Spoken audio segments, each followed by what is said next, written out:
22 کانون دویه یا سال 1946 میدان چارچرا یا بازار مهاباد لروجهلات کردستان بو یره گرینگ د دیروکا گله کردا چه بو.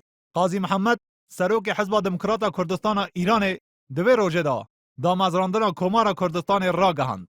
روزنامه کردستان که سر به حزب دموکرات د مانشیت خدا او بویر مینا جشن سرخابون کردا دده ناس کرن. لید برنامه اوی وقتی یا حزب دموکرات دا کمار کردستان د کوان ایران دا دهات پیناسه کرن. هر وکو چوان تمن کمار کرد بو سینور ویجی تنگ بون. سینورن وی ج 37437 کیلومتر چارگوشه پیک هات بو. د ناو 4 پارێزگehên Rojhilata Kurdistanê tenê hindek ji navçeyên parêzgeha Ormiyê ser bi Komarê bûn. Muhabat paytextê Komarê bû û her yek ji bajarên Bokan, Serdeşt, Miyandaw, Neqede, Şino û Pîranşer ketibûn nav sînorê Komarê û bajarên Ormiye, Xoy, Salmas û Maku her şende ser bi Komara Muhabatê nebûn lê ew bajar dibin desthilata hêzên eşîretên Kurdî da bûn ku piştewaniya Komarê dikirin. قاضی محمد بزاف ددا پارێزگehên Sine, Kirmanşah û Îlamê bêxne bin desthilata Komarê lê ji ber ku ev navçe dibin destê hêzên Brîtanyayê bûn, hikûmeta Brîtanya rêgir bû da ku wêne zêdetir komar mezin û berfireh nebe.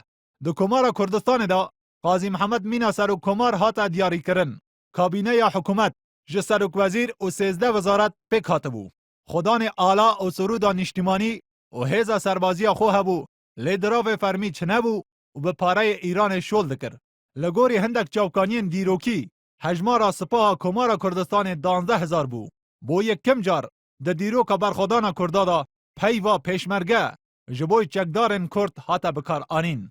Hêza Barzanî jî pişkek ji sipaha Komarê bûn û li gorî hindek çavkaniyan hejmara Hêza Barzanî di navbera 500 heta 1000 kesan bû ku di kevanekê bi navê Hêza Barzanî da xebat dikirin.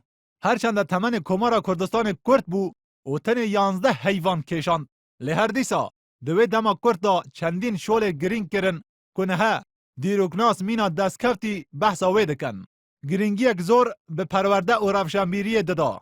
Bo yekem car qutabxane û xandingeh bi zimanê Kurdî hate vekirin.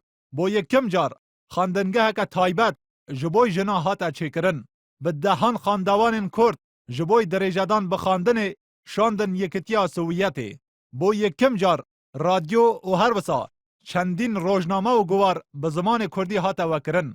Bo yekem car alîkariya jinan hate kirin da ku di çalakiyên civakî û siyasî tevlî bibin û rêxistina jinan hate damezrandin. Ji warê aborî jî piştewaniya cotkaran hate kirin ji bo berhemînana zêdetir a çandiniyê û heta di demek Kurd da karî û şiya 400 ton tutun bişîne Rosya. Ev di demekê da ye. Herêma Kurdistanê paşî 24 salan hêşta nekariye berhemê çandiniyê bişîne derve. Komara Kurdistan di asta navdewletî tenê Yekîtiya Sovyet piştewaniyê lê kiribû. û di hemberî wê Amerîka, Brîtanya li dijî Komarê piştewaniya Şahê Îranê kiribûn. û paşanê jî di wextekê de ku Îran razî bû di warê neftê da hindek imtiyaza bidet Yekîtiya Sovyet û Yekîtiya Sovyet jî vaz li piştewaniya Komara Kurdistanê înand. Paşî wê bûyerê Şahê Îranê bi alîkariya Amerîka û Brîtanya êriş kirin ser Komara Kurdistanê û dawî bi temenê Komarê înandin. Her wereng Qazî Mihemed û 11 hewalbendê wî li bajarên Muhabat, Bokan û Seqizê hatin darvekirin.